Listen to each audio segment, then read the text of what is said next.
This is 5-minute climate weather reports, where we bring you concise analysis of extreme weather events and their link to climate change.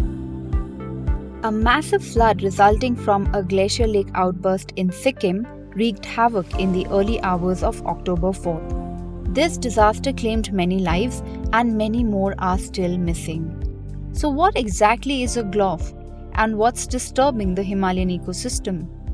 In today's episode, we'll try to get answers to some of these questions with Dr Farooq Azam, Assistant Professor at IIT-Indore, who is an expert on glaciology and hydrology. Dr. Azam, welcome to our podcast. So, Dr. Azam, can we start with you explaining what is a GLOF? Glacier Lake Outburst Flood is the sudden release of water from any proglacial lake. So these lakes are natural dammed lakes. So the moraine which is left actually after the receding is holding the water. So these dams are not really solid like we develop the dams. So they are very fragile, and if there is some landslide or some seismic activity or some rock avalanche or sudden increase of water level due to heavy precipitation, so all these kind of different factors can cause glacier lake outburst flood. So, climate change led glacial retreat is resulting in more glacial lakes. Can you explain that a little more? In general, the glaciers are losing mass and they are receding. So when they are receding, actually, we have to go back a little bit. So when they were advancing, actually, so they were eroding the bed. So when they erode the bed, there is some depression formation, and technically that is called over deepening. And when now the glaciers are receding, so these over deepenings are exposed, and the melt water from these glaciers, it is filling these over deepenings and forming these lakes. So because of this climate change, global warming, so glaciers are receding and more lakes are being formed. So first, the number of lakes is increasing. Second, the size of lakes is also increasing. And in that case, if there is some landslide in the lake or some avalanche or some seismic activity in the region, so that may breach the lake. And what is the role of climate change behind glacial meltdown? Yeah, climate change is the culprit, and we are having alarms and the warnings again and again, like in 2021, Chamoli disaster, then now this one. And in the past, like we also had Kedarnath disaster. So we have several, examples in recent years, which are suggesting that we need to be more than ready now for such disasters. Sir, how does climate change make the Himalayan region more vulnerable?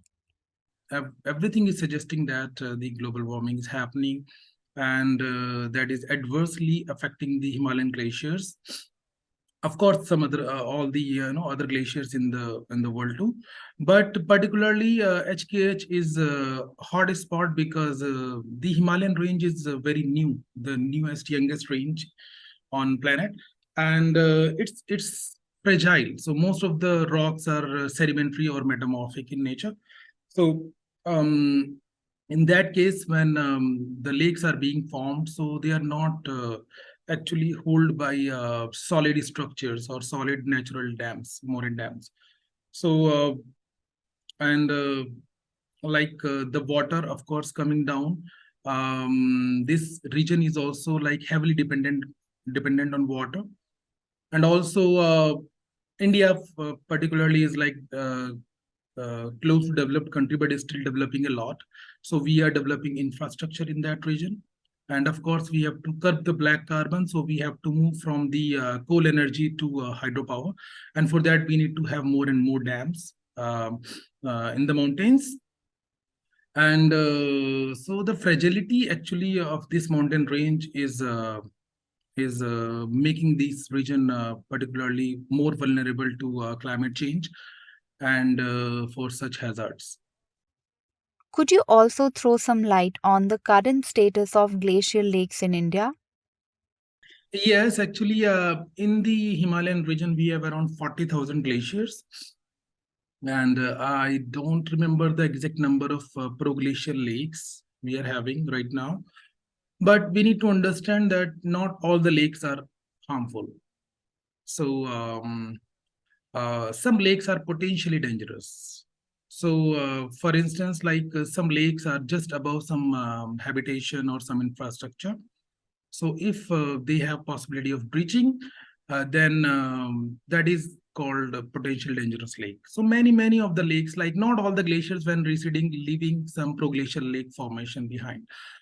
So and many lakes they drain themselves easily, so there is no problem. The water storage is not in high volumes, but we need to identify how many lakes are potentially dangerous, and then we need to identify how many lakes, if they breach, can result in disaster in downstream, and then selecting some of the lakes which are really dangerous to the downstream community and the infrastructure. We can design our study or research how to lower the volume and how to control, and even how to manage the downstream villages or infrastructure development, for instance. Understood. So, what is in store in the future for Himalayan region? So what is going to be the situation in future? Actually, with the global warming, we are going to have more and more glacier wastage. And initially that will flood our region, downstream regions, by producing more snow melt and glacier melt water in the river streams. And after some time, when the volume of glaciers and the snow covers is very less, then we will be having much less water compared to now. So initially we are going to have flood situation. We can say like roughly around 2050. So that is the tipping point. And after that, we will have less and less water in these rivers. Considering the increasing number of glacial lakes, how can we monitor these hazards going forward? Could you throw some light on that? We need to monitor the volume of the lakes regularly. And we also need to assess the strength of the moraine dam, which is holding this water in the lake, and how much water stress it can hold. It can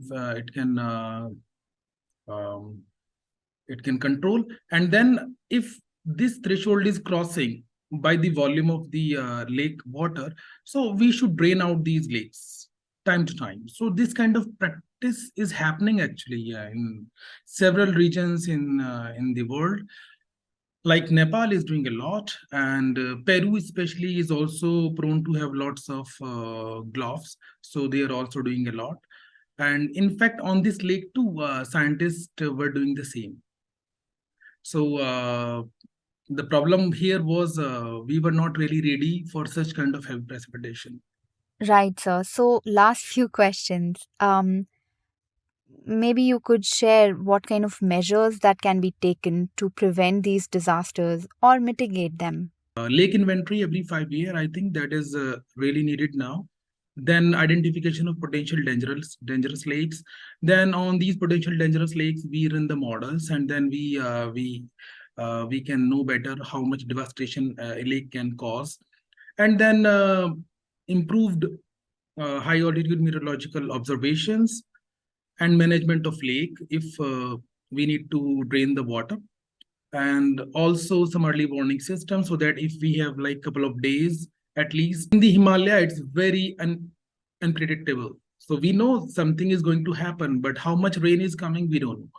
So with the improved weather forecasting and along with the early warning system, like if there is some breach at the lake, there should be some alarm that is ringing downstream, maybe 10 kilometer, 20 kilometer.